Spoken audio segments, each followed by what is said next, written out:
ക്രിസ്തുവിൻ്റെ പീഡാസഹനവും കുരിശുമരണവും തനിമയോടെയും ഹൃദ്യമായും ചിത്രീകരിച്ച കരുണാമയൻ എന്ന വീഡിയോ ഈസ്റ്റർ ദിനത്തിൽ ശ്രദ്ധ നേടി.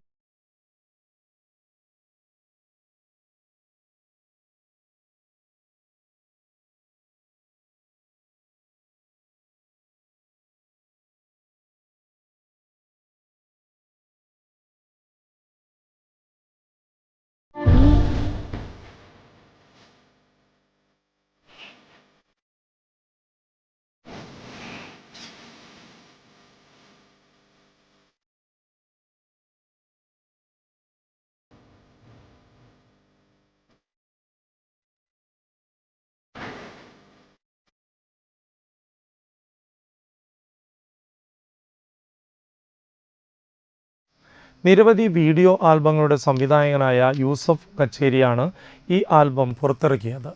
മുൻപ് ആടുജീവിതം സിനിമയിലെ പെരിയോനെ എന്ന ഗാനത്തിൻ്റെ വീഡിയോ ചെയ്തും യൂസഫ് കച്ചേരി ശ്രദ്ധ നേടിയിരുന്നു.